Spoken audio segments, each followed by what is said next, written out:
नमस्कार व्यूअर्स, आप देख रहे हैं देश का सबसे चर्चित, सबसे लोकप्रिय कार्यक्रम आर पार।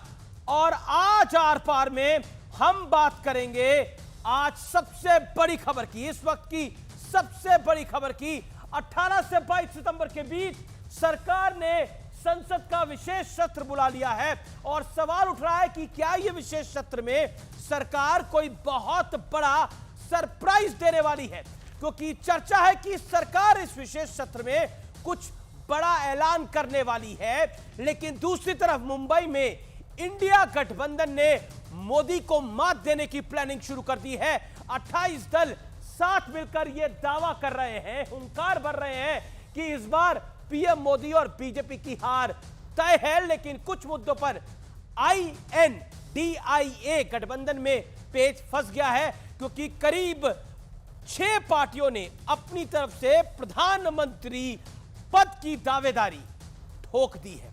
नीतीश कुमार की पार्टी ने तो मुंबई में इंडिया मांगे नीतीश वाला पोस्टर भी लगा डाला है, चिपका दिया है। लेकिन मुद्दे सिर्फ चेहरे का नहीं है, कांग्रेस ने तो अपने पोस्टर में अरविंद केजरीवाल को ही गायब कर दिया है। संयोजक कौन होगा, इसे लेकर भी कोई सहमति नहीं बनती हुई दिख रही है। सवाल है कि इंडिया गठबंधन में कई मुद्दों पर टकराव के बीच क्या विपक्ष का 2024 वाला सपना या फिर पूरी फिल्म क्या बन पाएगी। आज इसी पर होगी देश की सबसे बड़ी राजनीतिक बहस। मोदी के मुकाबले कौन, गठबंधन है मौन।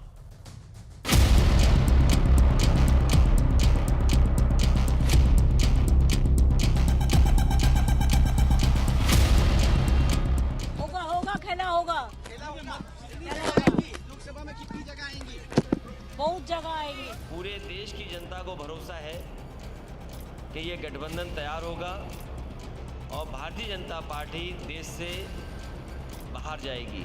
जिस तरह से इंडिया आगे चल रही है, हमारा अलायंस, वैसे बॉर्डर में चाइना जो घुस गया है ना, वो भी पीछे हटेगा हमारी ताकत देखकर। दावे तो बड़े बड़े हैं, लेकिन इन मुद्दों का क्या होगा? कांग्रेस के एक एक वर्कर का ख्वाब है, सपना है, हम सब चाहते हैं कि राहुल गांधी देश के प्रधानमंत्री बने। नीतीश कुमार जी प्रधानमंत्री पद के लिए भी और संयोजक के पद के लिए भी वो सारी योग्यताएं रखते हैं जो होनी चाहिए।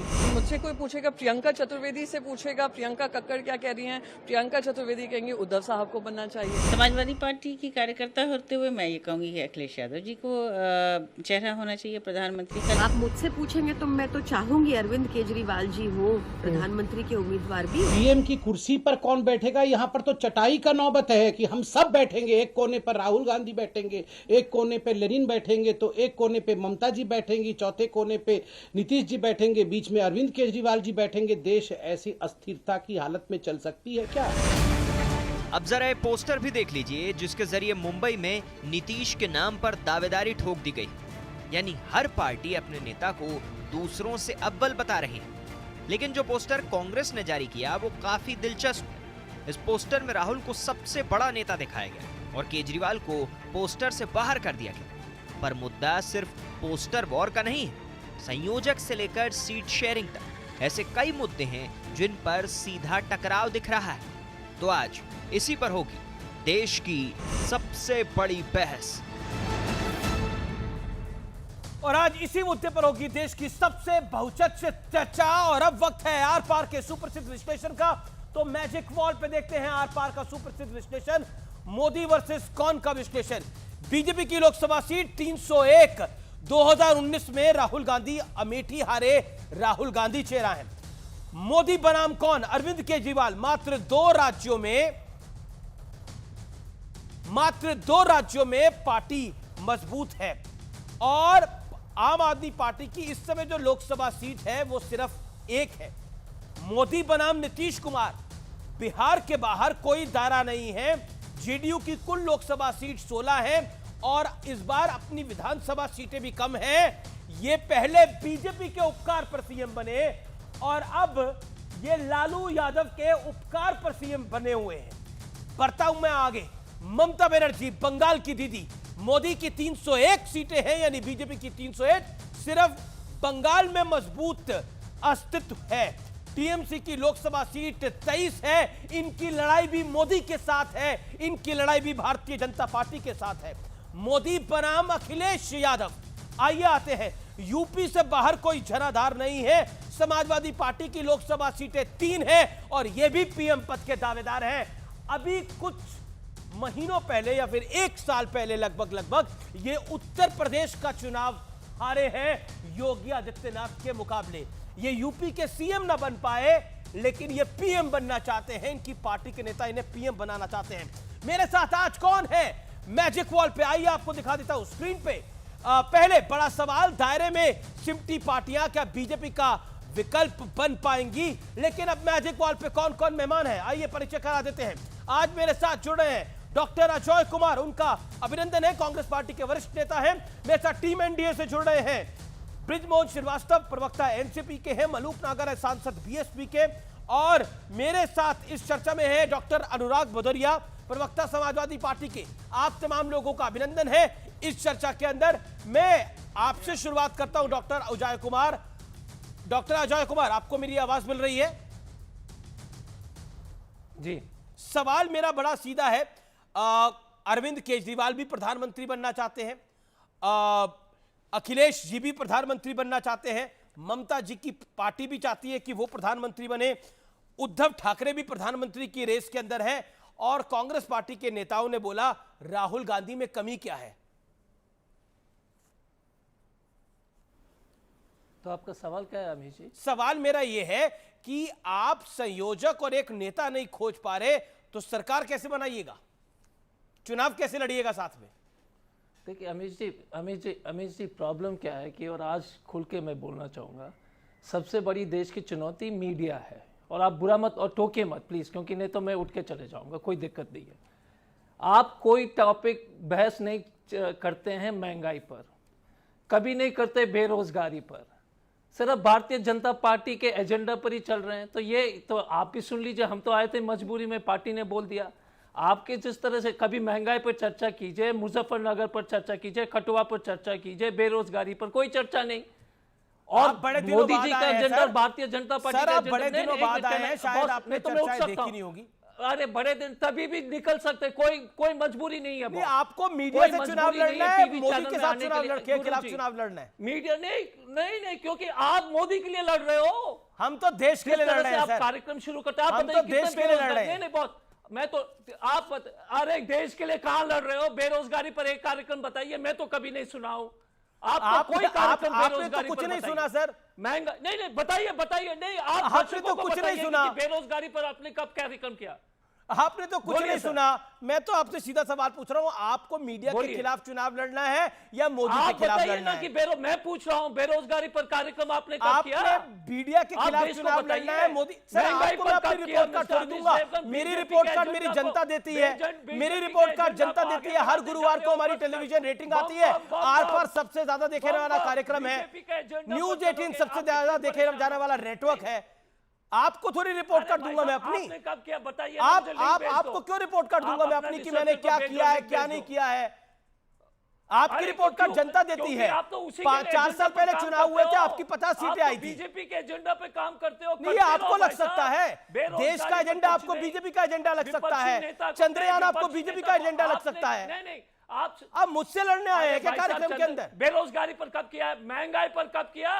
महंगाई पर कब किया? बेरोजगारी पर कब किया? बताओ, आप बताइए। क्योंकि अब तो आपके जो एजेंडा इतने जो है सबको जानकारी मिल गई है, पूरा देश को खुल गया कि बीजेपी के एजेंडा चला रहे नीचे। सर तो एक बात बताइए, आपको क्यों लगता है ये बीजेपी का एजेंडा है? आपको क्यों लगता है ये बीजेपी का एजेंडा है? मैं जानना चाहता हूँ, क्या आपको लगता है कि जब आपकी सरकारी थी तो आपके एजेंडे चलते थे, जब लोग मंत्री बनवाते थे टेलीफोन के ऊपर? सुनेंगे मुझसे। और आपकी सरकार में क्या क्या होता था? काम बात की है। अरे भाई साहब, आप बताओ तो आपने क्या किया है? आप बताओ कि मैं अपनी रिपोर्ट कार्ड देने के लिए अजय जी नहीं बैठा। आप अपनी बात रखिए, अपनी पार्टी की बात रखिए, क्यों वक्त जाया कर रहे हैं? पवार पर कब किया है? आपका हिसाब तो वो हो गया है, मोहल्ले में एक व्यक्ति है जिसकी किसी से बनती नहीं है, वो कहता है सब बच्चलन है। एमएलए का खरीदने पर कब कार्यक्रम किया है? अजीत पवार पर कार्यक्रम कब किया है? और आप जो है बता रहे हैं विपक्ष के बारे में, भ्रष्टाचार के क्यों बारे नहीं में बताऊंगा कब किया मैं? है अमीश देवगन? क्यों नहीं बताऊंगा मैं? बताइए कब किया है? क्यों नहीं अजित बताऊंगा पवार मैं? के बारे में, व्यापम के बारे में, आप अरे अदानी के बारे में कब किया है? अदानी के बारे में कब किया? बताइए सर, क्योंकि आज तो आर पार हो गई, आज तो आर पार है। आप बताइए, जिस तरह से आप हमेशा एजेंडा चलाते हैं हम लोग भी बोलेंगे। आप बताइए आपकी क्या साख है सर? आप बताइए कौन सा कार्य आपने कार्यक्रम चलाया बेरोजगारी में, भ्रष्टाचार के बारे में, ईडी के एक्सटेंशन के बारे में, इलेक्शन कमीशन के बारे में, अदानी के जो है शेयर मैनिपुलेशन। सर ये आपका एजेंडा हो सकता है, ये है चीन मतलब के आप बारे कहते हैं में, कि कांग्रेस चाइना के हेडक्वार्टर बारे से में एजेंडा आपने क्या चलेगा किया? तो अरे हम यार, मानेंगे वो पत्रकार है। बॉस, जैसे कई लोग करते हैं जो आपका एजेंडा चलाते होंगे उनको आप पत्रकार मानते हैं। जो जनता का एजेंडा चलाता है वो आपके लिए पत्रकार नहीं है। जो जनता की बात करता है वो आपके लिए नेता नहीं है। Malook Nagar, your time is sir, you made your point. Malook Nagar, BSP MP, let BSP MP come in. Malook Nagar. देखिए देश में हर चीज पे चर्चा हो ये अच्छी बात है, लेकिन जो हमारे साथी बैठे हैं जो आपसे लड़ने को तैयार हैं, इनको पूछो पार्लियामेंट में जब चर्चा होती है महंगाई पे, जब कहां होते हैं? पार्लियामेंट में जब चर्चा होती है रोजगार पे, जब कहां होते हैं? पार्लियामेंट में जब चर्चा होती है किसानों पे, जब कहां होते हैं? पार्लियामेंट में खाली पड़ी रहती है। हम भी एमपी थे मिस्टर नागर, पार्लियामेंट में खाली पड़ी रहती है पार्लियामेंट। यार ये अरे भाई साहब आप देखिए यार ये बीच में बोल रहे हैं, इनको शायद पता नहीं है कांग्रेस में विधायक रहा हूं मैं, इसको अजय को अच्छी तरह जानता हूं।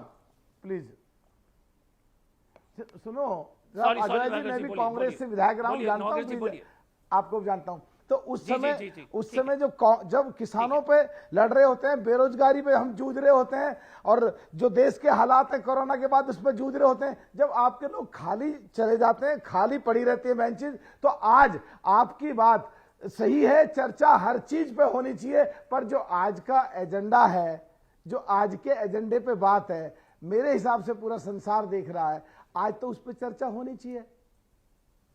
तो अमीश जी की और आपकी शुरू होते ही अगर लड़ाई हो जाएगी तो क्या मैसेज जाएगा कि इंडिया के जो पूरा गठबंधन बन रहा है उसकी जो सबसे बड़ी पार्टी है कांग्रेस, उसके जो राष्ट्रीय प्रवक्ता है वो आते ही लड़ने लगे। और जबकि सच्चाई ये है 5 दिन के लिए विशेष सत्र बुलाया है। क्या कांग्रेस को इस पर मंथन करना चाहिए? बीजेपी क्या करना चाहती है? उत्तर प्रदेश में जो कोरोना कार्यकाल के समय रैलियां निकाल दी, चुनाव डिक्लेयर कर दिया, सब लगे रहे अपने घरों में, उसके बाद चुनाव डिक्लेयर होते ही रैली बंद और ये चुनाव जीत करके साफ कर चले गए। अब अगर इन्होंने एक चुनाव एक देश एक कानून एक देश पे अगर ये लिया है, और उसके बाद जो 2 साल का जो समय है कार्यकाल का, जो नई परिसीमन का है, अगर इन्होंने 6 महीने कर दिया और 6 महीने पे परिसीमन पे करके हाँ की संख्या कितनी ना की संख्या कितनी पास और अपने हिसाब से कॉन्स्टेंसी काट दी, और मई जून में जब चुनाव होगा देखता रह जाएगा पूरा विपक्ष, और ये एक तरफ देश को जीत करके साफ जाएंगे। और विपक्ष की स्थिति मजबूत होना बहुत जरूरी है, खास करके कांग्रेस पार्टी जो सबसे बड़ी पार्टी विपक्ष में, नहीं तो बीजेपी वाले अपनी चलाएंगे, इसलिए बहुत जरूरी है। लेकिन ये तो इनके नेता तो कहते हैं, मलूक नागर, इनके नेता तो कहते हैं कि मायावती जी दौलत की बेटी हैं।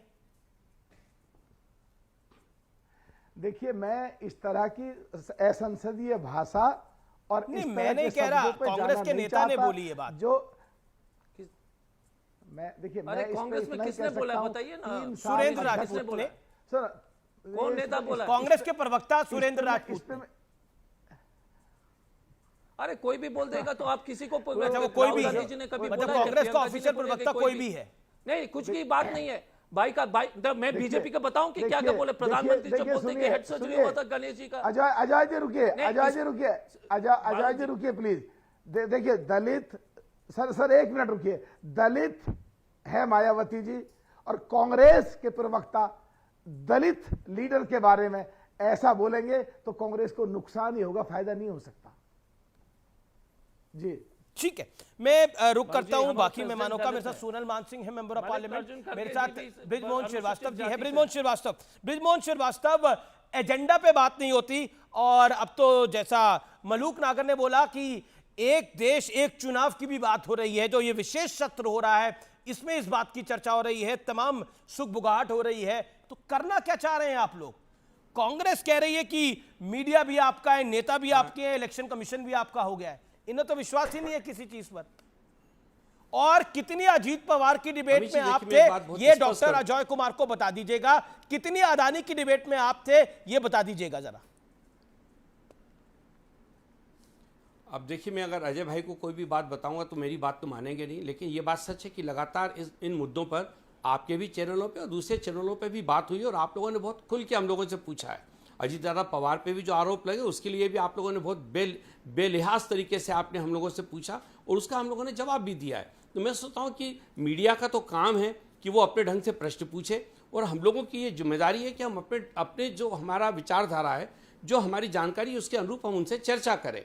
तो मीडिया को पार्टी कहना कि वो किसी एक दल का एजेंडा पूरा कर रहे हैं, मैं तो इस बात से असहमत हूँ।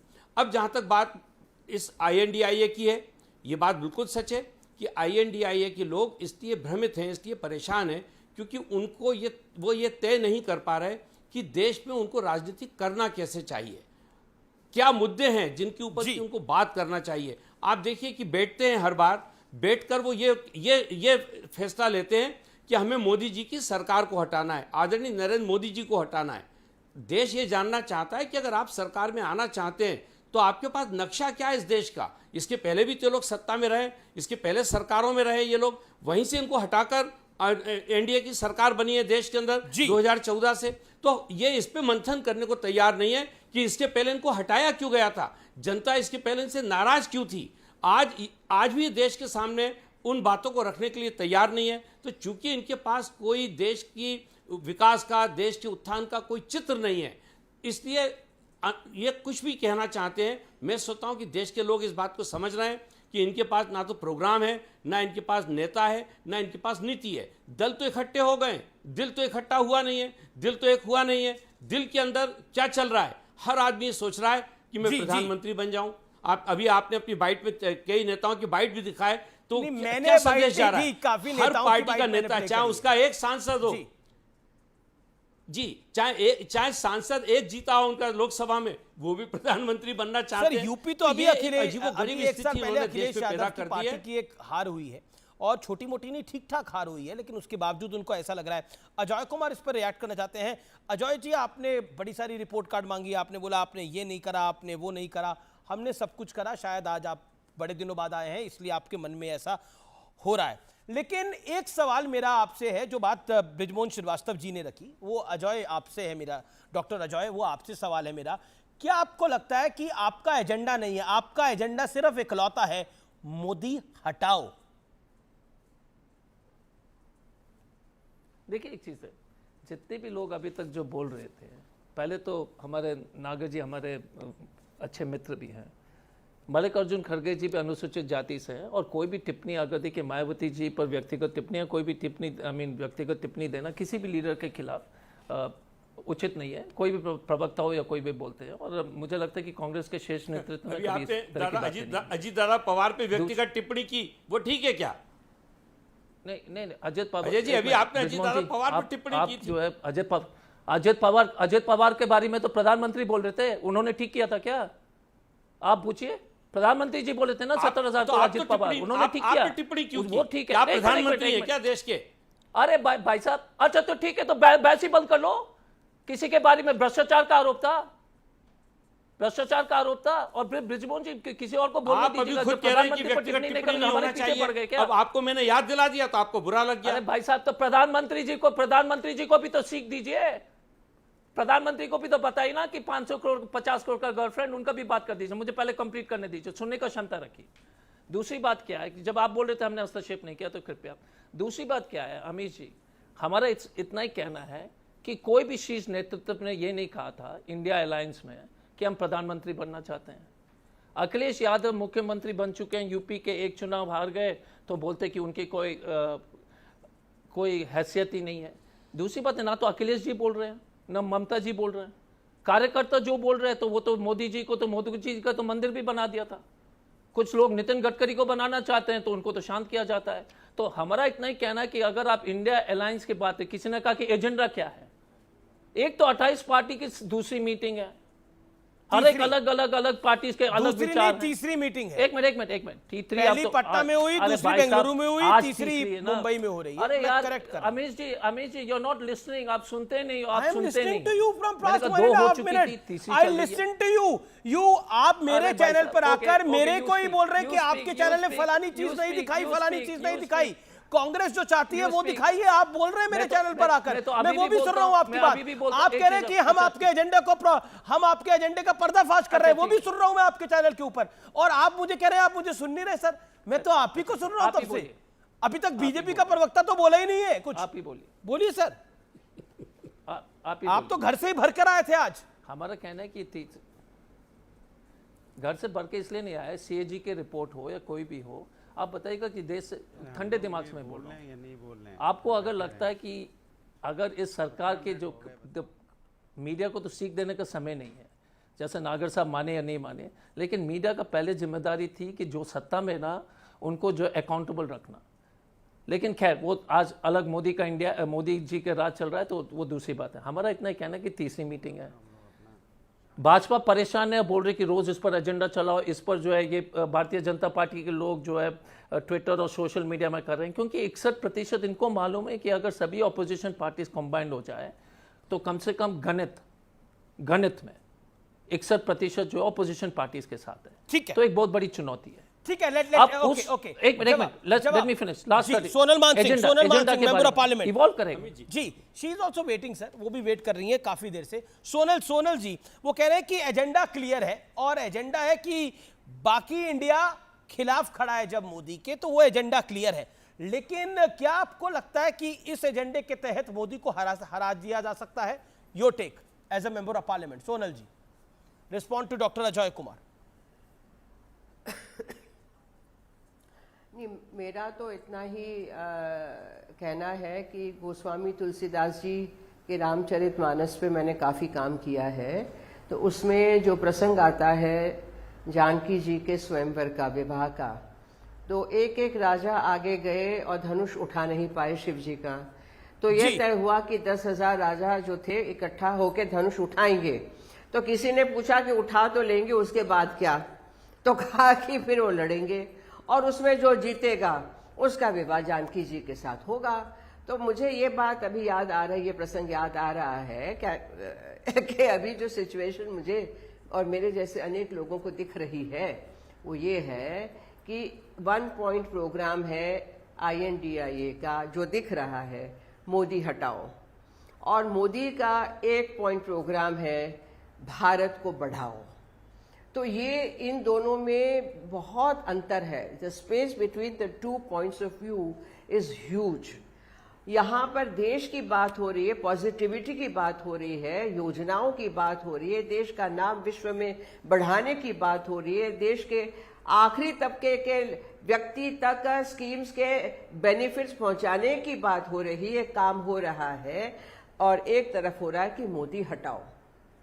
आई डोंट नो इससे ज्यादा कोई क्या कह सकता है। इतने लीडर्स, नामी लीडर्स हैं सारे, मैच्योर हैं, एक्सपीरियंस्ड हैं, उनकी एक्सपीरियंस का लाभ कैसे मिले देश को, उसकी जगह ये जो नेगेटिविटी की बात हो रही है उससे दुख होता है। मेरे जैसे लोगों को बहुत दुख होता है कि सब मिलजुल के देश की बात करें, देश के व्यक्तित्व की बात करें, देश के चरित्र की, देश की अस्मिता की बात करें, तो कितना बढ़िया होता। जी। लेकिन इस तरीके का जो है एक व्यक्ति को हटाओ हटाओ हटाओ, ये मंत्र जो बन गया है वो बहुत ही क्या कहे घिनौना है, बहुत ही दुख होता है। जी अनुराग भदौरिया, ये एक घिनौना मंत्र है, यही एक घिनौना विचार है जिसमें एक व्यक्ति को हटाने की आप बात कर रहे हैं, ये सोनल मानसिंह कह रही हैं।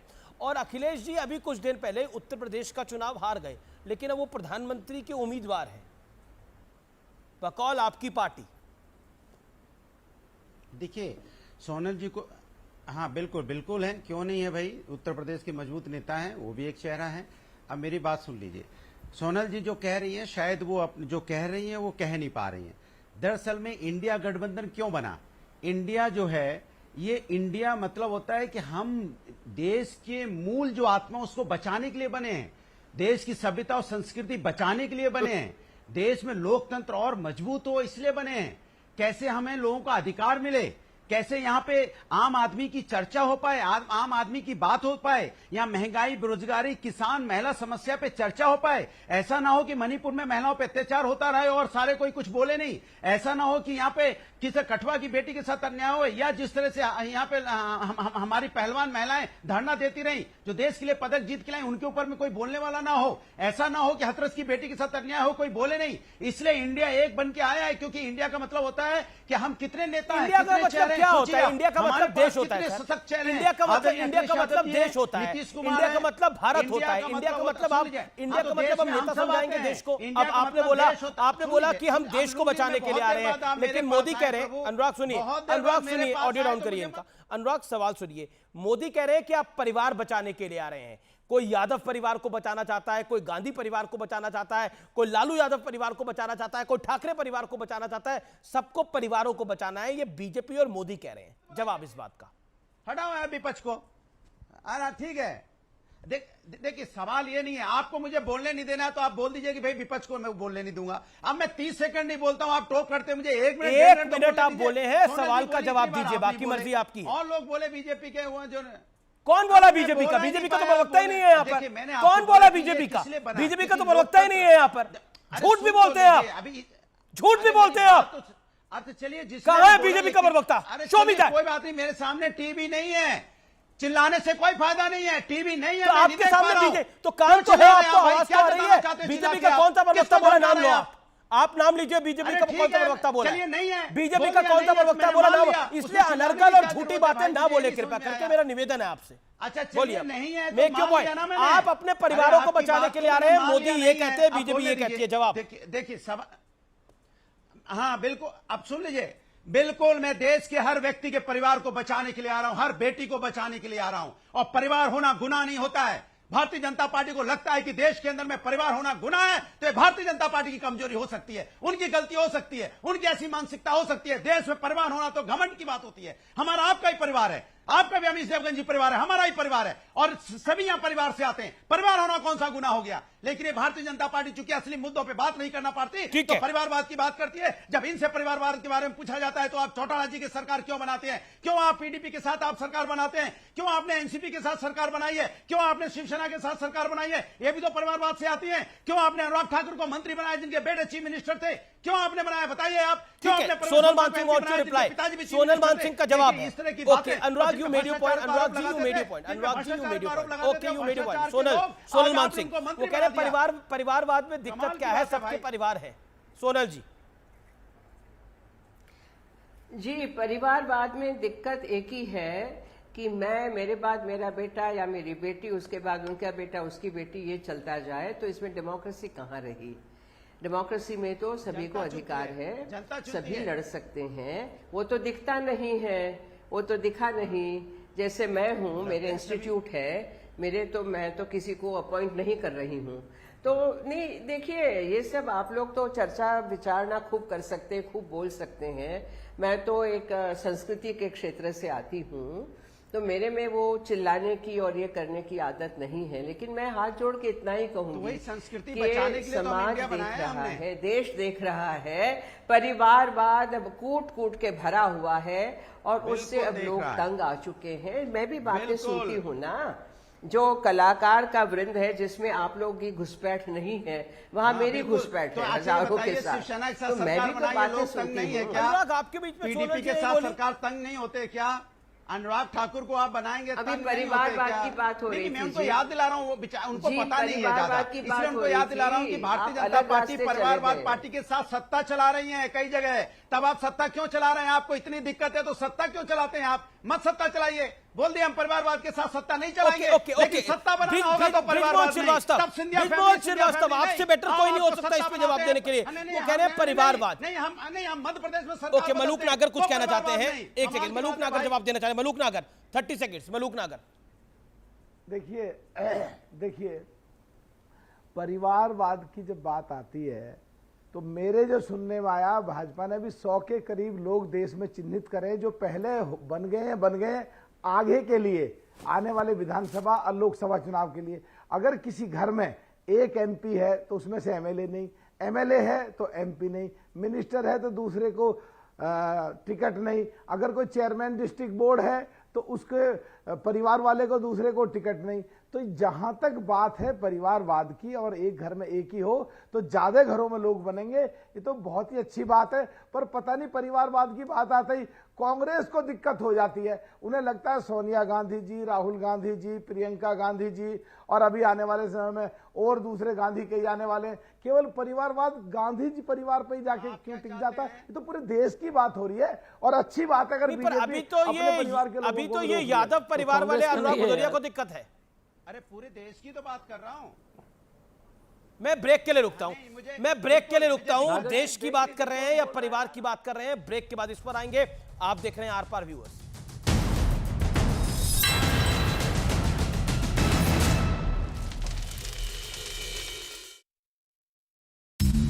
हाथ से उखड़ जाएंगे। उधर जम्मू कश्मीर के रामबन में एक इलाके में आग लगने से हड़कंप मच गया, जिसका एक वीडियो भी सामने आया, जिसमें पूरा इलाका आग की चपेट में दिखाई दिया, जिसकी सूचना फौरन दमकल विभाग को दी गई। लेकिन दमकल विभाग की टीम के आने से पहले ही वहां पर बनी 3 झोपड़ियां जलकर राख हो गई, जिसमें 2 बच्चों समेत एक महिला की आग में झुलसकर मौत हो गई, जिसके धुएं ने पूरे इलाके को अपनी चपेट में ले लिया। आग की ऊंची ऊंची लपटों को कई किलोमीटर दूर से ही साफ देखा जा सकता है। इस हादसे में 2 लोग गंभीर रूप से घायल हो गए। वहां पहले से भारी तबाही का अनुमान लगाया गया था, लेकिन तूफान के पहुंचने के बाद हालात पूरी तरह पटरी से उतर गए। इतनी बड़ी तबाही की आशंका वहां के मौसम विभाग को भी नहीं थी। सबसे बुरा हाल उन इलाकों का हुआ जो समुद्र के किनारे हैं, जहां तूफान के पहुंचते ही तेज हवाओं के साथ मूसलाधार बारिश शुरू हो गई। इस आफत को देखते हुए फ्लोरिडा प्रशासन ने बड़े पैमाने पर राहत और बचाव का अभियान शुरू कर दिया। हजारों लोगों को खतरनाक जगहों से निकालकर सुरक्षित जगह पहुंचाया गया।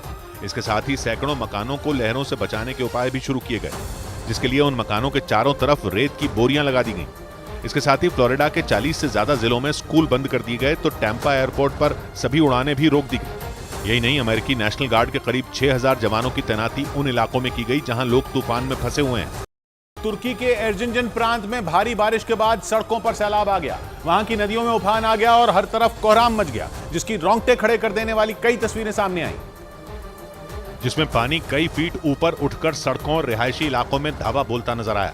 लोग डर कर भागने लगे। भारी बारिश की वजह से वहां की नदियों का पानी अपनी हदें तोड़कर सब कुछ निगलने को बेताब दिखा। उसकी जद में जो भी आया वो तहस नहस हो गया। पानी के तेज धपेड़े किनारे पर लगी लोहे की ग्रिल को तोड़ते हुए निकल गए। एक तस्वीर में कई गाड़ियां खिलौनों की तरह बहती नजर आईं। एक तस्वीर ऐसी भी आई जिसमें पानी के बीच बवंडर उठता दिखाई दिया, जिसमें सड़क का एक बड़ा हिस्सा ही बह गया। कई इलाकों में पानी इतना ज्यादा भर गया कि वहां लोग फंस गए, जिन्हें निकालने के लिए वहां की रेस्क्यू टीम दिन रात का फर्क भुलाकर जुट गई। उधर रूस के गिलनजाक इलाके में लगी भीषण आग और ज्यादा विकराल हो गई है। बताया जा रहा है कि वहां पर हवा की रफ्तार काफी तेज होने की वजह से आग भड़कती चली गई, जिसने करीब 30 हेक्टेयर इलाके में अपना कब्जा जमा लिया, जिसका एक वीडियो भी सामने आया, जिसमें धधकती आग से ऊंची ऊंची लपटें उठती नजर आईं। ऐसा लगा जैसे किसी बड़े इलाके में ज्वालामुखी फटने से वहां पर लावा निकल रहा हो। रूस के गिलनजाक से सामने आए इस वीडियो में दूर दूर तक खौफनाक मंजर नजर आया, जबकि भयंकर आग की वजह से आसपास काले धुएं की गुबार ने अपना कब्जा जमा लिया। वहीं आग पर काबू पाने के लिए हेलीकॉप्टर के जरिए पानी की बौछार की गई। इसके साथ ही बड़ी संख्या में दमकल कर्मी आग बुझाने के लिए कड़ी मशक्कत करते नजर आए। बताया गया कि वहाँ पर हवा की रफ्तार काफी तेज होने की वजह से आग और तेजी से भड़कती चली गई। चीन में कंस्ट्रक्शन साइट पर आई बाढ़ में मरने वालों की संख्या छिपाने पर 5 लोगों को हिरासत में ले लिया गया। मामला 21 अगस्त का बताया गया, जब वहां के सिचुआन प्रांत में बाढ़ आई और हर तरफ तबाही और बर्बादी पसर गई। मैदान में पानी की नदी बहने लगी। वहां खड़ी गाड़ियां और मशीनें भी पानी में भीगने लगी। कई लोगों की मौत की खबर भी आई, लेकिन चीन के मीडिया के मुताबिक उस कंस्ट्रक्शन साइट के अधिकारियों ने बाढ़ से हुई मौतों की सही संख्या नहीं बताई। उन्होंने 79 लोगों को बचाने का दावा किया, जबकि 6 लोग लापता बताए गए। लेकिन चीन के मीडिया के मुताबिक जांच में पाया गया कि उस कंस्ट्रक्शन साइट पर आई बाढ़ में 48 लोग लापता हुए थे, जबकि 149 लोगों को बचा लिया गया था। दिल्ली के भजनपुरा इलाके में हरप्रीत गिल नाम के आदमी की बाइक सवार बदमाशों ने गोली मारकर हत्या कर दी। 36 साल के Harpreet Gill e-commerce company Amazon में सीनियर मैनेजर थे। बदमाशों ने इस वारदात को उस वक्त अंजाम दिया जब रात करीब 11:15 बजे वो अपने एक रिश्तेदार के साथ घर से कहीं जाने के लिए निकले। और आरोप है कि उसी दौरान स्कूटर और मोटरसाइकिल पर सवार 5 लड़कों ने उनका रास्ता रोक लिया। पुलिस के मुताबिक उन बदमाशों ने उन पर ताबड़तोड़ गोलियां चलानी शुरू कर दी। रात को घर से खाना खाकर निकले थे, उसी दौरान हमलावर आए हैं और अचानक उन पर ताबड़तोड़ दोनों तरफ से फायरिंग की है। इस घटना में ई कॉमर्स कंपनी अमेजॉन के सीनियर मैनेजर हरप्रीत गिल की मौत हो गई,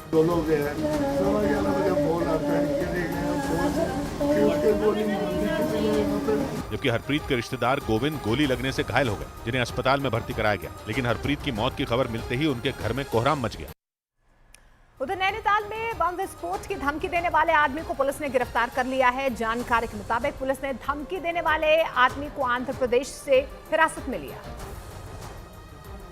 जिसने नैनीताल में बम विस्फोट की धमकी दी। पुलिस के मुताबिक नैनीताल के मेट्रोपोल में अतिक्रमण हटाने के दौरान इस आदमी ने 24 घंटे के अंदर नैनीताल को बम से उड़ाने की धमकी दी। ये करीब 3 या 4 बार इस तरह के मामलों में जेल भी जा चुका है। नैनीताल को बम से उड़ाने की धमकी के मामले में पुलिस ने जिस आदमी को गिरफ्तार किया उसका नाम खालिद बताया गया, जो पुलिस के मुताबिक पहले भी धमकी देने के मामलों में जेल की हवा खा चुका है। दिल्ली के भजनपुरा में अमेजॉन के मैनेजर हरप्रीत सिंह की हत्या से जुड़ा एक सीसीटीवी वीडियो भी सामने आया, जिसमें घटना वाली जगह से कुछ लोग भागते दिखाई दिए। हालांकि भागने वाले लोग हमलावर थे या नहीं, इसका पता नहीं चल सका। लेकिन पुलिस सीसीटीवी वीडियो में दिख रहे इन लोगों की तलाश में जुट गई। जो वीडियो सामने आया उसमें 2 लोग उसी गली से भागते दिखाई दिए जहां पर हरप्रीत गिल को गोली मारी गई। थोड़ी देर बाद उसी जगह से 2 और लोग स्कूटर से जाते नजर आए। पुलिस को शक है कि स्कूटर सवार लोग हमलावर हो सकते हैं, क्योंकि स्कूटर चलाने वाले ने चेहरे पर रुमाल बांध रखा था। पुलिस के मुताबिक वारदात को अंजाम देने के लिए हमलावर पूरी तैयारी से आए थे। वो पूरा स्पॉट यहाँ पर हम दिखा रहे हैं, क्योंकि इस पूरे स्पॉट पर ये सब जगह गोलियों के निशान आपको दिखाई देंगे, दीवारों पर और सड़क पर। हालांकि हरप्रीत गिल की हत्या के पीछे की वजह का पता नहीं चल सका, लेकिन पुलिस पुरानी रंजिश समेत हत्याकांड से जुड़े हर एंगल को खंगालने में जुट गई। पुलिस सूत्रों ने अमेजॉन के मैनेजर हरप्रीत गिल की हत्या के पीछे माया गैंग के गुर्गों के होने का दावा किया। हालांकि दिल्ली पुलिस ने इस गैंग और इससे जुड़े गुर्गों पर कुछ भी कहने से इनकार कर दिया। लेकिन पुलिस सूत्रों का दावा है कि माया गैंग के गुर्गों ने ही हरप्रीत गिल की गोली मारकर हत्या कर दी। पुलिस के मुताबिक ये घटना तब हुई जब हरप्रीत अपने रिश्तेदार गोविंद के साथ किसी काम के सिलसिले में घर से निकले थे। पुलिस सूत्रों का दावा है कि रास्ते में उनकी मामूली बात पर 5 बदमाशों के साथ लड़ाई हो गई और इसी वजह से उन बदमाशों ने हरप्रीत के सिर में गोली मार दी। हालांकि पुलिस ने इस पर कुछ भी कहने से इनकार कर दिया। मैं किसी एक पर्टिकुलर क्रिमिनल का नाम या गैंग का नाम लेना नहीं चाहूंगा इसमें। It is still open to investigation. Police सूत्रों का दावा है कि बदमाशों ने टारगेट करके हरप्रीत को सिर में गोली मारी। मतलब हरप्रीत की हत्या करने के लिए बदमाश पूरी तैयारी से आए थे। उधर उत्तर प्रदेश के संभल में उस वक्त हड़कंप मच गया जब एक डॉक्टर ने वकील की पिटाई कर दी, जिसका वीडियो वायरल होने पर बड़ी संख्या में वकील जिला अस्पताल पहुंच गए, जहां उन्होंने वकील की पिटाई का जमकर विरोध किया। घटना के वायरल हुए वीडियो में पहले तो डॉक्टर और वकील के बीच कहासुनी होती नजर आई, जिसके बाद उस डॉक्टर ने वकील को थप्पड़ जड़ दिया और फिर उसे धक्का दिया, जिसकी वजह से वकील का बैलेंस बिगड़ गया और वो दीवार से टकरा गया। इसके खिलाफ पुलिस में शिकायत दर्ज करवाई गई। घटना के संबंध में वीडियो तथा साक्ष्यों के आधार पर विधिक कार्रवाई की जाएगी। वकील की पिटाई का वीडियो वायरल होते ही दूसरे वकील फौरन जिला अस्पताल पहुंचे और डॉक्टर के खिलाफ कार्रवाई की मांग की। फ्लोरिडा में समुद्र तट से टकराने के बाद इडालिया नाम के इस तूफान ने कई इलाकों को बर्बाद कर दिया। एक दिन पहले ही इस तूफान की वजह से कैरिबियाई देश क्यूबा को भारी नुकसान पहुंचा, जिसके अगले ही दिन ये तूफान अमेरिका के फ्लोरिडा के समुद्र तट से टकरा गया। इसके बाद तो वहां भयंकर तबाही का सिलसिला शुरू हो गया। खतरनाक हवाओं के साथ कई इलाकों में तेज लहरों के साथ समुद्र का पानी पहुंच गया। ऐसा लगा जैसे उन इलाकों पर समुद्र ने कब्जा कर लिया हो। फ्लोरिडा की ज्यादातर सड़कों पर कई फीट तक पानी भर गया, जिसमें सैकड़ों गाड़ियां डूब गईं। कुछ जगहों पर समंदर का पानी किनारे बने पुलों के ऊपर से भी बहने लगा। तेज हवाओं ने सैकड़ों पेड़ों को जमीन पर पटक दिया। हालात बिगड़ते देख अमेरिका के राष्ट्रपति बाइडेन एक्शन में आ गए। उन्होंने फ्लोरिडा के गवर्नर से फोन पर बात की और सरकार की तरफ से हर संभव मदद का भरोसा दिया। Regions that are likely to be hit first, that we're there as long as it takes. We're going to make sure they have everything they need. हालांकि फ्लोरिडा प्रशासन ने तूफान को देखते हुए एक दिन पहले ही कई इलाके खाली करा लिए थे। फ्लोरिडा से ही तूफान से मची तबाही की कुछ और डरा देने वाली तस्वीरें सामने आईं, जिनमें वहां के रिहायशी इलाकों में तबाही साफ दिखाई दी, जबकि तूफानी हवाओं की चपेट में आने से कई मकानों की छतें उड़ गईं, जिससे वहां रहने वाले लोग दहशत से भर गए। फ्लोरिडा के एक इलाके से आए इस वीडियो ने तो लोगों की सांसें रोक दी, क्योंकि तूफान की वजह से समंदर की लहरें सब कुछ तबाह करने पर आमादा दिखी। समंदर का पानी किनारे पर बने मकानों तक पहुंच गया। देखकर ऐसा लगा जैसे मकान समंदर के बीच में ही बना हो। तेज हवाओं की वजह से मकान के कई हिस्से टूटकर पानी में गिरे नजर आए। फ्लोरिडा के एक दूसरे इलाके से भी डरा देने वाला एक वीडियो सामने आया, जिसमें तूफानी हवाओं की चपेट में आकर एक मकान की छत उड़ती दिखी, जबकि वहां मौजूद बड़े बड़े पेड़ जोर जोर से हिलते नजर आए। ऐसा लगा जैसे अगले ही पल वो पेड़ अपनी जगह से उखड़ जाएंगे। उधर जम्मू कश्मीर के रामबन में एक इलाके में आग लगने से हड़कंप मच गया, जिसका एक वीडियो भी सामने आया,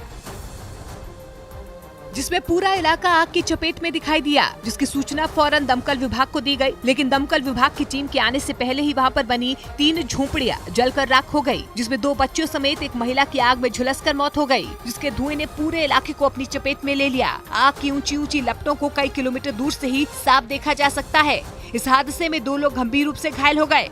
वहां पहले से भारी तबाही का अनुमान लगाया गया था, लेकिन तूफान के पहुंचने के बाद हालात पूरी तरह पटरी से उतर गए। इतनी बड़ी तबाही की आशंका वहां के मौसम विभाग को भी नहीं। सबसे बुरा हाल उन इलाकों का हुआ जो समुद्र के किनारे हैं, जहां तूफान के पहुंचते ही तेज हवाओं के साथ मूसलाधार बारिश शुरू हो गई। इस आफत को देखते हुए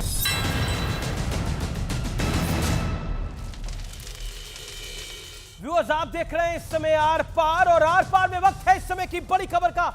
मल्लिकार्जुन खड़गे कांग्रेस पार्टी के अध्यक्ष की बड़ी स्टेटमेंट आई है, और वो बड़ा बयान क्या है आपको मैं दिखा देता हूं। बड़ी स्टेटमेंट ये है कि सरकार को लाने दो विशेष सत्र, हम हर परिस्थिति के लिए तैयार हैं, सरकार से लड़ाई जारी रहेगी। क्योंकि एक खबर लगातार बढ़ रही है आगे कि 1 नेशन 1 इलेक्शन हो सकता है, जिसका जिक्र मलूक नागर ने करा। सरकार को लाने दो विशेष सत्र, हम हर लड़ाई के लिए तैयार हैं, ये कहा है मल्लिकार्जुन खड़गे ने। मैं सीधा रुख करता हूं, मेरे साथ डॉक्टर अजय कुमार हैं, मेरे साथ कांग्रेस पार्टी के प्रवक्ता, और साथ ही साथ मेरे साथ सोनल मान सिंह है, अनुराग भदौरिया है, मेरे साथ बृजमोहन श्रीवास्तव है। आपका एक बार फिर अभिनंदन है। मेंबर ऑफ पार्लियामेंट मलूक नागर है, सोनल मान सिंह भी मेंबर ऑफ पार्लियामेंट है। डॉक्टर अजय कुमार, विशेष सत्र बुला रही है नरेंद्र मोदी की सरकार 5 दिनों के लिए, सून आफ्टर G20, और मलूक नागर ने बोला कि 1 नेशन 1 इलेक्शन की बात हो सकती है। तो व्हाट यू हैव टू से? देखिए, ये तो सरकार सत्र बुला रही है, लेकिन उससे पहले देखिए आज सोनल मान सिंह जी डिबेट पर हैं, और एक बहुत ही, मैं तो उनको बहुत सम्मान करता हूँ।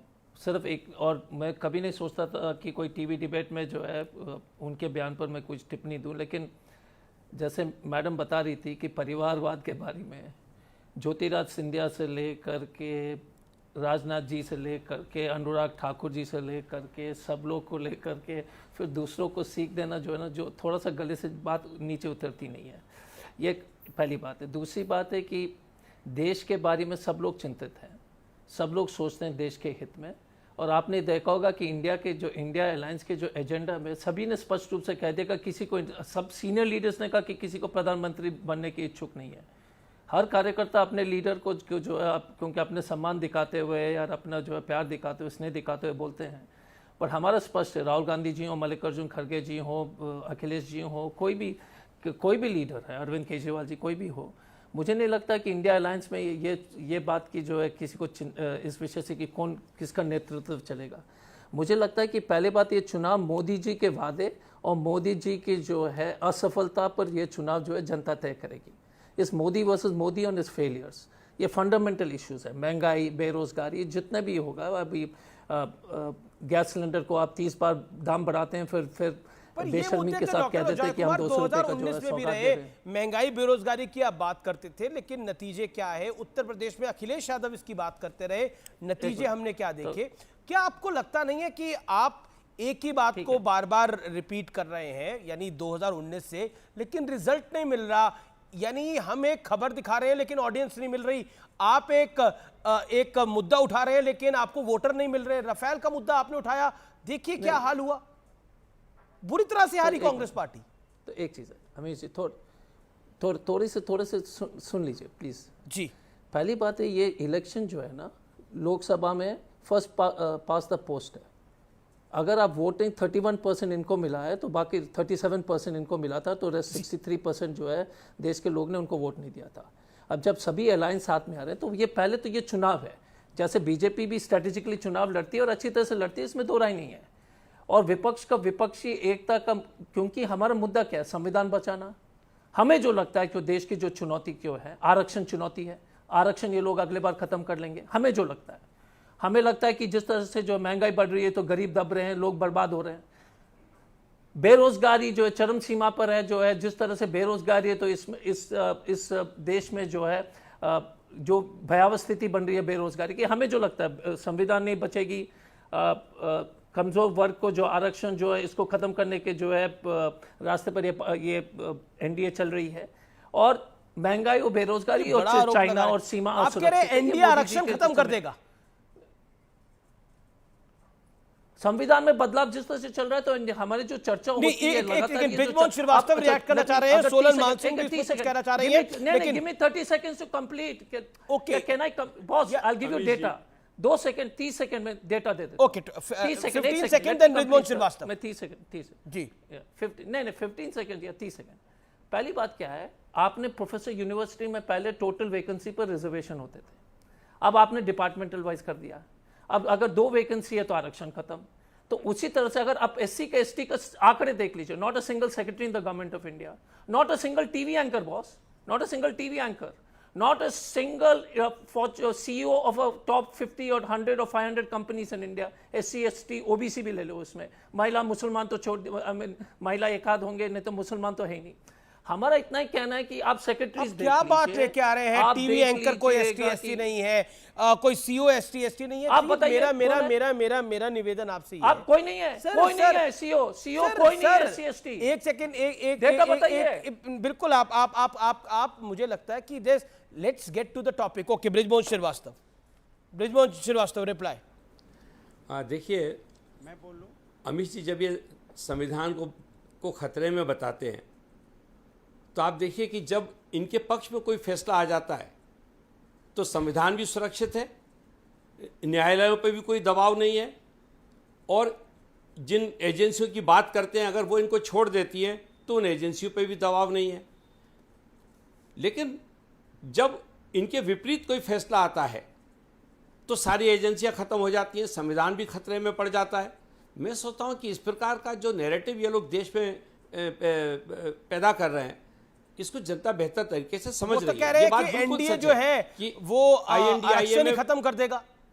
बिल्कुल समझ रही है। मैं वही तो कह रहा हूं आपसे कि INDIA में बहुत ही वरिष्ठ और गंभीर राजनेता हैं, इससे कोई इनकार नहीं कर सकता, अनुभवी भी हैं। लेकिन जब ये कहते हैं कि आरक्षण समाप्त कर दिया जाएगा तो यह बिल्कुल पूरी तरह से हास्यास्पद लगता है।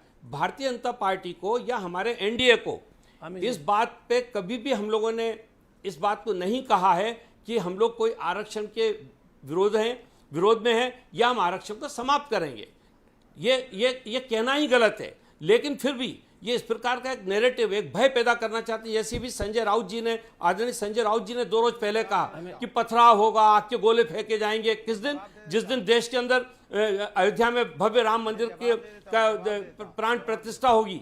इस प्रकार की बातें करके ये समाज में एक तो नफरत की बात करना चाहते हैं, समाज को भ्रमित करना चाहते हैं और बगैर किसी आधार के करना चाहते हैं। निश्चित रूप से इन सारी बातों का हम लोग तो विरोध करते हैं। जब मैं एनडीए में बैठकर सोचता हूं, एनडीए की कसौटी पे जब हम लोग देखते हैं तो हमें लगता है कि देश की जरूरत है। जी अजय कुमार, डॉक्टर अजय कुमार, 40 करोड़ लोगों की, डॉक्टर अजय कुमार, ये महत्वाकांक्षाओं को पूरा कर सके, एक ऐसे व्यक्ति की जरूरत है जो इस देश को उड़ान दे सके। जी, सोनल मानसिंह ने बोला कि आपका निशाना मोदी है और मोदी जो है, आपका टारगेट नरेंद्र मोदी है और मोदी जो है, मोदी के लिए देश ही महत्वपूर्ण है। क्या आपको लगता नहीं है बीजेपी इसी नैरेटिव को, एनडीए इसी नैरेटिव को आगे बढ़ा रहा है कि for Modi country matters the most, देश उनके लिए सबसे ऊपर है? 40 सेकेंड देन मलूक नागर। नहीं, देश इसलिए नहीं, ठीक, एक मिनट, देश इसलिए कोई तो देखिए, सोनल जी का इसलिए मैं सोनल जी के बयान पर जो है खटास टिप्पणी नहीं करना चाहता हूं, लेकिन मजबूरी में मैं बोलूंगा।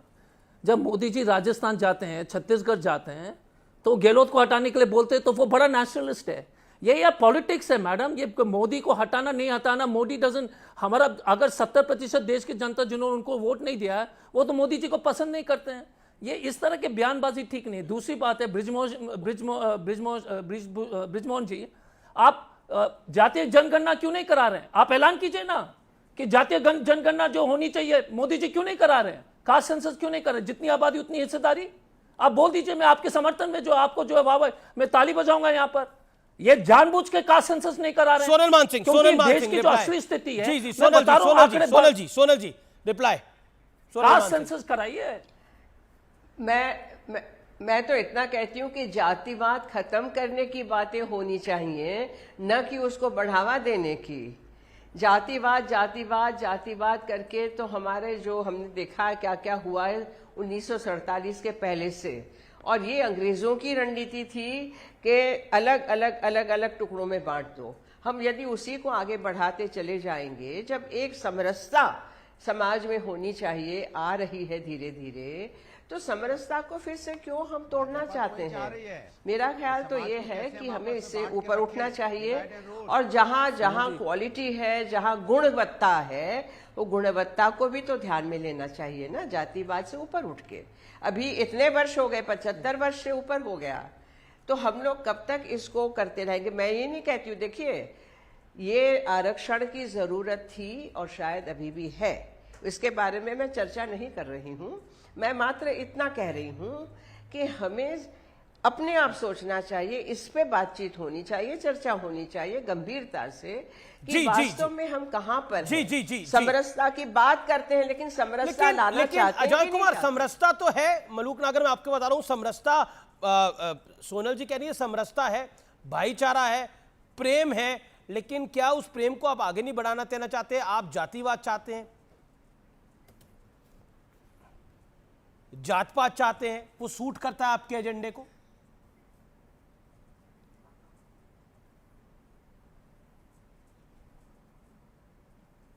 अजय, लगता है आवाज नहीं जा पा रही। ओके, अनुराग भदौरिया, अनुराग भदौरिया क्या? अनुराग भदौरिया रिप्लाई। अमित जी आवाज आ रही है? आपकी अब आवाज आ रही है, लेकिन अनुराग भदौरिया को मैं बोल चुका हूं, तो मैं अभी अनुराग भदौरिया 30 सेकंड बोले। अनुराग आ रही है। अच्छा ठीक है, अनुराग, अनुराग को बोल दो, अनुराग को बोल दो। देखिए, भारतीय जनता पार्टी के साथ दिक्कत है कि भारतीय जनता पार्टी भारतीय जनता पार्टी के साथ दिक्कत है कि उनके पास एक नेता के अलावा दूसरा नेता है नहीं। अच्छा, इसलिए वो चाहते हैं, क्या हमारा हिंदुस्तान 140 करोड़ की पॉपुलेशन का देश है, क्या इसमें ज्यादा नेता नहीं होने चाहिए, कामयाब नेता नहीं होने चाहिए? ये तो हमारी खूबसूरती है। आप नहीं चाहते कि बेला, गुलाब, जूही, चंपा, चमेली, फूल अनेक माला एक, फूल अनेक माला एक, यही तो हमारी इंडिया की खासियत है। ये इतने सफलता नहीं है, दुविधा है आपकी। क्योंकि यही भारतीय जनता पार्टी के पास क्या है, भारतीय जनता पार्टी के पास क्या है? भारतीय जनता पार्टी एक लीडर दूसरा लीडर का नाम नहीं ले सकते। क्या लोकतंत्र में हमारे पास 4-5 लीडर नहीं होने चाहिए? यही हमारी खासियत है कि हमारे पास सशक्त लीडर हैं। लोकतंत्र ये कोई तानाशाही नहीं है, ये कोई अमेरिका नहीं है कि यहाँ पे डेमोक्रेटिक मलूक नागर ये कह रहे हैं कि चंपा चमेली के फूल हैं, चंपा चमेली के फूल हैं, और हमारे पास तो कई सारे नेता है, लेकिन एक संयोजक तो फिलहाल बन नहीं पा रहा है, लेकिन नेता कई सारे हैं। हर पार्टी कह रही है कि हमारा नेता प्रधानमंत्री होना चाहिए। अरे लीडर हैं, बहुत सारे लीडर आप बिल्कुल बिल्कुल बिल्कुल बिल्कुल अखिलेश जी यूपी हारे, लेकिन प्रधानमंत्री बनने को तैयार है मलूक नागर, और वो चाहते हैं कि बहन जी आ भी जाएं उनके साथ। जो हमारे ऑपोजिशन है भाई, सुनो जो हमारे कांग्रेस साथी ने कहा कि आरक्षण खत्म कर देंगे ये लोग, किसी की हिम्मत नहीं है आरक्षण पिछड़ों को और दलितों को, और पिछड़ों में जो जाट, गुजर, यादव, पाल, सैनिक, कश्यप, सुनार, लोहार व कुमार, तमाम पिछड़ी जाति, और दलितों का कोई आरक्षण खत्म कर दे। जहां तक बात है 68-70 सालों में इनका हक मिला नहीं, इनके साथ अन्याय हुआ, इनकी वोट ले ली, इनको दिया, कुछ नहीं गया। आज कम से कम सदन में आके माननीय प्रधानमंत्री कहते हैं मैंने इतने पिछड़े मंत्री बनाए, मैंने इतने दलित मंत्री बनाए। अगर ये आरक्षण खत्म कर रहे हैं तो ऐसे क्यों कहते हैं? कांग्रेस ने कभी ऐसा क्यों नहीं कहा? लेकिन एक बात कहना, एक बात और कहना चाहता हूँ। अरे चंपा चमेली के फूलों में भी कह दीजिए। एक बात अनुराग भदौरिया, मलूक नागर को 10 सेकंड दीजिए। कहना चाह रहा हूँ, अरे मलूक नागर, ये अनुराग भदौरिया के चंपा चमेली के फूलों में भी कुछ कहिए। क्यों बदले हुए हैं? सुनो, मैं बता रहा हूँ, एक बात और कहना चाह रहा हूं, भदौरिया सुन ले, एक मिनट जरा भाई। एक बात और कहना चाह रहा हूं कि पिछड़ों का और दलितों का जो हक है आज भी पूरा मिल नहीं रहा है। इनको इनका हक, पिछड़ों का भी और दलितों का भी, इनको हक इनको अब देना पड़ेगा। अब लोग जाग चुके हैं। जी जी जी, अब लोग जाग चुके हैं। यार भदौरिया रुक जाए यार, एक मिनट जरा। इनको इनका हक, अरे आप अभी हक की बात कर रहे हैं। अनुराग भदौरिया चाहते हैं कि आप उनके साथ गठबंधन में आ जाए, मलूक नागर इंडिया में आ जाए। ये भदौरिया भदौरिया की आज तैयारी पूरी नहीं, कुछ का कुछ फूल चमेली गुलाब क्या क्या कह रहे हैं पता नहीं, मैं इनकी बात पर नहीं कहना चाह रहा। अरे यही तो, वही तो माला एक होती है ना, यही हमारा हिंदुस्तान है, एक माला होगी। यहाँ विभिन्न प्रदेशों के लोग हैं, विभिन्न भाषा के लोग हैं, विभिन्न जाति के लोग हैं, विभिन्न धर्म के लोग हैं, लेकिन हम सब मिलकर एक साथ रहते हैं। इसलिए मैंने कहा एक माला में हम लोग पिरोए हुए लोग हैं, ये इसी को हिंदुस्तान कहते हैं। हमारी बोली भाषा अलग हो सकती है, हमारे विचार भी अलग हो सकते हैं, लेकिन जब राष्ट्र की बात होगी, राष्ट्र की बात पे हम सब एक होंगे, राष्ट्र के मुद्दे पर हम एक होंगे। इसलिए मैंने कहा माला हमारी एक है प्रभु।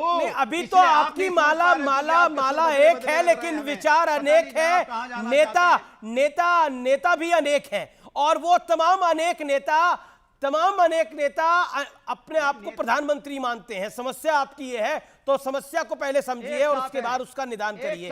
पॉइंट ये है, नहीं, ये हाथ को ऊपर करके दिखाने से, पॉलिटिकल भाषण देने से अगर आपको आपकी समस्या का समाधान होता तो दीजिए मंचों के ऊपर। लेकिन 22 में आप चुनाव हारे और अब प्रधानमंत्री की तैयारी कर रहे हैं, वो कई सारे विचार हैं, लेकिन इंडिया गठबंधन पर देवेंद्र फडणवीस का बयान आया है। उनकी स्टेटमेंट आई है, गठबंधन के पास ना नेता है ना नियत है। ओके, मैं रुक करता हूं अजय कुमार का। अजय कुमार, ना नेता ना नियत, दिक्कत क्या है? देखिए, दुकानें बंद हो गई हैं आप लोगों की, उस परिवारवादी दुकान को खोलना चाहते हैं आप लोग, बीजेपी कह रही है। देखिए एक चीज है यार भाई साहब, ये पहले तो अपने जो पिछले ब्रिज मोहन जी बता रहे थे ईडी के बारे में 500 विधायक और एमपी के ऊपर छापामारी हुए, उसमें से 145 जो है बीजेपी में शामिल हो गए।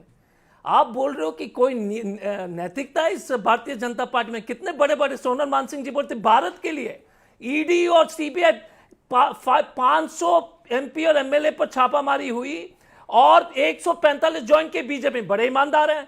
दूसरी बात है कि पब्लिकली क्यों नहीं बोलते कि जातीय जनगणना करेंगे? देवेंद्र फडणवीस ने बोला कि नरेंद्र मोदी लोगों के दिल में है, परिवारवादियों की दुकानें बंद हो चुकी है, इसलिए तकलीफ हो रही है। देवेंद्र फडणवीस का यह बड़ा बयान है। लेकिन अब व्यूअर्स, अब आपको सावधान करने वाली एक बहुत जरूरी खबर, उसका रुख कर लेते हैं। यह खबर हमारे देश, हमारे समाज, हमारे युवा और माता पिता सबके लिए देखनी अनिवार्य है और समझनी बहुत आवश्यक है, जरूरी है, क्योंकि हमारे समाज में एक ऐसा माइंडसेट फैल रहा है जिसमें आज के कुछ युवा और बच्चे नेगेटिव कैरेक्टर को हीरो के तौर पर देख रहे हैं। आमतौर पर हीरो या रोल मॉडल के तौर पर डॉक्टर एपीजे अब्दुल कलाम, सचिन तेंदुलकर, नीरज चोपड़ा, विराट कोहली जैसे नाम दिमाग में आते हैं। लेकिन दिल्ली से एक दिल दहलाने वाली ऐसी खबर आई है जो हम सब के लिए एक बड़ा अलर्ट है व्यूअर्स।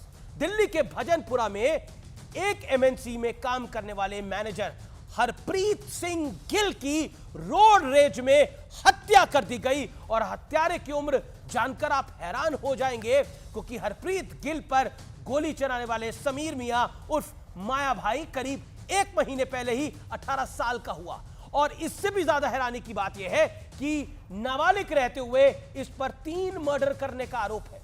लेकिन अब जो मैं आपको दिखाने जा रहा हूं वो हम सबको सोचने के लिए मजबूर कर देगा कि नेगेटिव कैरेक्टर को हीरो के तौर पर देखने वाली ये सोच कहां से परिभाषित हो रही है। ये समीर मियां उर्फ माया भाई का इंस्टाग्राम अकाउंट बायो है, जिसमें लिखा है नाम बदनाम, पता कब्रिस्तान, उम्र जीने की, शौक मरने का। समीर मियां नेगेटिव कैरेक्टर से इतना प्रभावित था कि गैंगस्टर वाली एक बॉलीवुड फिल्म से इंस्पायर होकर उसने अपना माया गैंग बना लिया। अब जरा मैनेजर हरप्रीत गिल की हत्या के वक्त समीर मियां के साथ जो आरोपी मौजूद थे उनका बायोडाटा भी देख लीजिए, जान लीजिए। नाम बिलाल गनी उर्फ मल्लू, उम्र 18 साल, नाम अदनान उर्फ डॉन, उम्र 19 साल, नाम सोहेल उर्फ बावर्ची, उम्र 23 साल, नाम जुनैद उर्फ मामा बिरयानी, उम्र 23 साल। इन सबके कारनामे कुछ ऐसे ही हैं।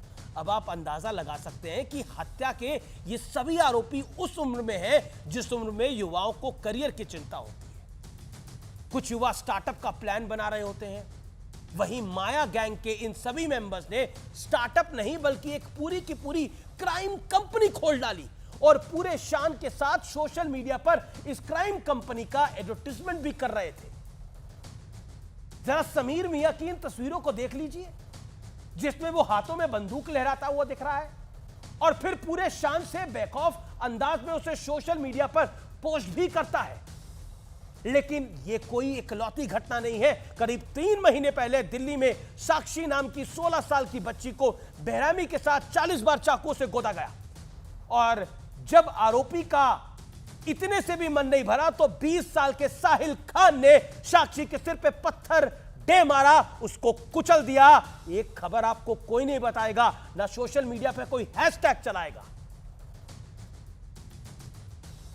और हालांकि आज हमने जिन 2 लोगों की जानकारी आपको दी, वो जानकारी आपके लिए बहुत आवश्यक थी। और आज मैं माता पिता को कहना चाहता हूं कि अपने बच्चों पर खास नजर रखें। उनके सोशल मीडिया अकाउंट में वो क्या हरकत कर रहे हैं, क्या बायोडाटा बना रहे हैं, उस पर भी विशेष ध्यान दें। और तथाकथित को कहना चाहता हूं कि ये भी घटनाएं हैं, इनकी भी बात सुना करें, दिखाया करें, बताया करें। नहीं, लेकिन नहीं दिखाएंगे, ना उनके एजेंडे को सूट करता है, ना पाकिस्तानी एजेंडे को सूट करता है। आप समझ गए होंगे। नमस्कार।